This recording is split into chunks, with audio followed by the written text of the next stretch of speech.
Hello friends, I am Dodia Rajvi from Bhotalo. Right now I am pursuing my articleship from Jashu Shah and Company. Today I am delivering session on GSTR 1. But first of all I want to thank Jigen sir who give me an opportunity to deliver the session in front of you. हम बात करेंगे GSTR 1 पर। तो आप सबको लगेगा कि मैंने GSTR 1 पर ही क्यों वीडियो बनाई, बिकॉज GST एप्लीकेबल हुआ 1 जुलाई 2017 से। पर अभी ऐसे बहुत सारे लोग हैं जिनको GSTR 1 को फाइल करने में कुछ प्रॉब्लम्स हो रही है, या तो कुछ क्वेरीज है, या तो उनको GSTR 1 को फाइल करना नहीं आता।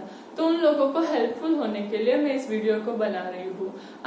मैं इस वीडियो में सबसे पहले GSTR 1 से रिलेटेड कंसेप्ट कहूंगी और उसके बाद हम उसको ऑनलाइन और ऑफलाइन कैसे फाइल कर सकते हैं वो मैं आपको दिखाने वाली हूँ। GSTR 1 को समझने से पहले हम दो कंसेप्ट समझेंगे। फर्स्ट है टाइप्स ऑफ सप्लाई और सेकंड है HSN वाइज डिटेल। आपको लगेगा कि टाइप्स ऑफ सप्लाई और HSN वाइज डिटेल का GSTR 1 से क्या कनेक्शन है। हाँ है, बिकॉज GSTR 1 में बहुत सारे टेबल्स है, उसमें से दो टेबल्स है जिसमें एक टेबल है नील रेटेड सप्लाई का। नील रेटेड सप्लाई में हमें दिखाना पड़ता है कि हमने नील रेटेड सप्लाई कितना किया, एग्जाम सप्लाई कितना किया और नॉन GST सप्लाई कितना किया। तो सबसे पहले हमें ये तो पता होना चाहिए कि what is the difference between nil rated supply and exempt supply. तो इसके लिए हम टाइप्स ऑफ सप्लाई का कंसेप्ट समझेंगे। हम बात करें टाइप्स ऑफ सप्लाई में, तो सबसे पहला टाइप है टैक्सेबल सप्लाई। टैक्सेबल सप्लाई यानी कि हम कोई गुड्स का सप्लाई कर रहे हैं जिसपे 5%, 18% या 28% से GST एप्लीकेबल है, उसको कहेंगे हम टैक्सेबल सप्लाई। एग्जाम सप्लाई की बात करें तो कोई गुड्स का हम सप्लाई कर रहे हैं जिसको गवर्नमेंट ने नोटिफाई किया है एज अ एग्जाम सप्लाई, तो हम उसको एग्जाम सप्लाई में कवर कर देंगे। नील रेटेड सप्लाई यानी कि हम कोई प्रोडक्ट का सप्लाई कर रहे हैं जिसपे GST एप्लीकेबल है एट द रेट ऑफ 0%, तो उसको हम नील रेटेड सप्लाई में कवर कर देंगे। अब हम इसको एक एग्जांपल के साथ समझते हैं कि अगर हम राइस का सप्लाई कर रहे हैं तो उस पर GST 0% से लगता है, तो उस टाइम जो राइस का सप्लाई हुआ वो हम नील रेटेड सप्लाई में कवर कर देंगे। पर अगर हम कोई ब्रांडेड राइस का सप्लाई कर रहे हैं तो उस पर 5% से GST लगता है, तब उस टाइम हम वो जो सप्लाई किया उसको हम टैक्सेबल सप्लाई में कवर कर देंगे। अगला टाइप है zero rated supply. Zero rated supply यानी कि हम किसी एक्सपोर्ट कर रहे हैं या तो किसी स्पेशल इकोनॉमिक जोन को सप्लाई कर रहे हैं जिसको कहते हैं डीम्ड एक्सपोर्ट। यानी कि हम जब एक्सपोर्ट करते हैं या तो डीम्ड एक्सपोर्ट करते हैं तो उस सेल को हम कहेंगे जीरो रेटेड सप्लाई।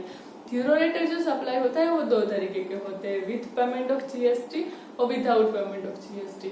अगर विथ पेमेंट ऑफ GST है तो हम उसका रिफंड क्लेम कर सकते हैं। नेक्स्ट टाइप है नॉन GST सप्लाई। तो नॉन GST सप्लाई क्या होता है कि हम कोई ऐसी प्रोडक्ट का सप्लाई कर रहे हैं जिसपे अभी तक GST एप्लीकेबल ही नहीं हुआ। यानी कि आपको लगेगा कि ऐसी कौन सी प्रोडक्ट है जिसपे अभी तक GST एप्लीकेबल नहीं है, तो पेट्रोल है, क्रूड है, नेचुरल गैस है या अल्कोहल है, ऐसी कुछ प्रोडक्ट है जिसपे अभी तक GST एप्लीकेबल नहीं हुआ है, उसमें फ्यूचर में कभी GST एप्लीकेबल हो सकता है।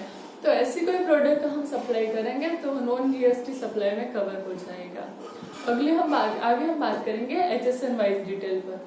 तो HSN वाइज डिटेल की हमें क्या जरूरत है, तो GSTR 1 में एक टेबल है HSN डिटेल के लिए। वो जिनका टर्नओवर 1.5 करोड़ से ज्यादा है उनको फाइल करना पड़ता है। पर जब हम फाइल करते हैं तब हमें ये तो पता होना चाहिए कि ये डिटेल क्या है और इसका कंसेप्ट क्यों आया, तो हम उस पर बात करते हैं। अभी HSN का फुल फॉर्म है harmonised system of human cultures है। ये वर्ल्ड कस्टम ऑर्गेनाइजेशन ने इश्यू की है या तो एप्लीकेबल की है। उसका मेन इंटेंशन था कि आप कोई भी प्रोडक्ट जो है आप वो इंटरनेशनल लेवल पर भी आइडेंटिफाई कर सको इजीली। यानी कि आप सिस्टमेटिकली कोई प्रोडक्ट को आइडेंटिफाई करने के लिए HSN का कंसेप्ट दिया है वर्ल्ड कस्टम ऑर्गेनाइजेशन ने। तो कोई प्रोडक्ट, हर एक प्रोडक्ट को HSN कोड दिया जाता है। तो गवर्नमेंट ने एक बुकलेट हम सबको दी है। उस बुकलेट में गवर्नमेंट ने बताया है कि कोई प्रोडक्ट है तो उसका HSN कोड क्या है, और हम HSN कोड पर से उस पर GST का कितना रेट एप्लीकेबल है वो भी हम जान सकते हैं। यानी कि HSN की हेल्प से हम उस प्रोडक्ट का एप्लीकेबल रेट भी जान सकते हैं और उसको प्रोडक्ट को हम आइडेंटिफाई भी कर सकते हैं कि वो प्रोडक्ट है क्या। अब हम बात करें HSN पर कि वो हमें कैसे आइडेंटिफाई करना और कितना HSN कोड होता है, हमें कौन सा मेंशन करना पड़ता है। तो HSN जो कोड है वो 8 डिजिट का होता है। अगर आपका टर्नओवर जो है वो 1.5 करोड़ से कम है तो आपको मेंशन करने की जरूरत नहीं है। पर अगर आपका टर्नओवर 1.5 करोड़ से ज्यादा है और 5 करोड़ से कम है तो आपको 2 digit of HSN code mention करना पड़ेगा। और अगर आपका टर्नओवर है वो 5 करोड़ से ज्यादा है तो आपको 4 digit of HSN code mention करना पड़ेगा। तो अब आपको लगेगा कि 8 डिजिट ऑफ HSN कोड कब आएगा। तो अगर आप किसी एक्सपोर्ट कर रहे हो या तो इंपोर्ट कर रहे हो तब आपको 8 digit of HSN code mention करना पड़ेगा। अब हम देखते हैं कि HSN के टेबल में हमें कौन सी डिटेल देनी पड़ती है। यानी कि हमें HSN सबसे पहले कोई प्रोडक्ट का HSN लिखना पड़ेगा, फिर उस प्रोडक्ट का नाम क्या है वो दिखाना पड़ेगा, और ड्यूरिंग द मंथ या तो क्वार्टर हमने उसकी कितनी क्वांटिटी सेल की, कितने वैल्यू का वो प्रोडक्ट सेल किया, उस पर कितना GST लगा था, वो सारी डिटेल जो है वो हमें इस टेबल में दिखानी पड़ती है। अब हम बात करते हैं GSTR 1 पर। GSTR 1 जो है वो हमारा आउटवर्ड सप्लाई दिखाता है, यानी कि हमारा सेल्स दिखाता है कि हमने सेल्स किया है तो किसको किया, कितना किया, वो सब हम इस रिटर्न में दिखाएंगे। GSTR 1 को फाइल करने के लिए गवर्नमेंट ने एक एडवाइस दी है कि आपका टर्नओवर जो है वो 1.5 करोड़ से ज्यादा है तो आप मंथली फाइल करो, और आपका टर्नओवर जो है वो 1.5 करोड़ से कम है तो आप क्वार्टरली रिटर्न फाइल करो। पर ये जो कंडीशन है वो सबके लिए ऑप्शनल है। यानी कि फॉर एग्जाम्पल मेरा टर्नओवर जो है वो 1.5 करोड़ से कम है तो मुझे मंथली रिटर्न फाइल करना है तो यस मैं मंथली रिटर्न फाइल कर सकती हूँ। पर जब मैं बिगिनिंग ऑफ द ईयर में रिटर्न फाइल करने के लिए जाऊंगी तब मुझे 2 क्वेश्चन पूछेंगे कि आपका टर्नओवर 1.5 करोड़ से कम है तो मुझे वहां पे यस देना पड़ेगा, और सेकंड क्वेश्चन होगा कि क्या आप क्वार्टरली रिटर्न फाइल करना चाहते हो तो वहां पे मुझे नो देना पड़ेगा। यानी कि मुझे मंथली रिटर्न फाइल करना है वो मुझे बिगिनिंग ऑफ द ईयर से डिसाइड करना पड़ेगा और उसको through out the year follow करना पड़ेगा। थ्रू आउट द ईयर में उसको चेंज नहीं कर सकती हूँ। अब किसी को ऐसा लगेगा कि मैं मंथली रिटर्न फाइल कर रहा हूँ पर मेरा कुछ ट्रांजेक्शन है ही नहीं ड्यूरिंग द मंथ में, तो क्या मुझे रिटर्न फाइल करना पड़ेगा? यस, ड्यूरिंग इनरिस्पेक्टिव ऑफ ट्रांजेक्शन आपको रिटर्न तो फाइल करना ही पड़ेगा। अब कोई पर्सन को ऐसा लगेगा कि मैं मंथली रिटर्न फाइल करता हूँ बट ड्यूरिंग द मंथ मेरे ऐसे बहुत सारे ट्रांजेक्शन है तो जब मैं रिटर्न फाइल करने के लिए जाता हूँ तब मेरा वर्कलोड बढ़ जाता है, तो क्या मैं डेली बेसिस पर इनवॉइस को अपलोड कर सकता हूँ? यस, जिसको डेली बेसिस पर इनवॉइस अपलोड कर रहे हैं GSTR 1 पे वो अपलोड कर सकता है। ऐसा नहीं है कि जब हम रिटर्न फाइल करेंगे तभी हमें सारी डिटेल अपलोड करनी पड़ेगी।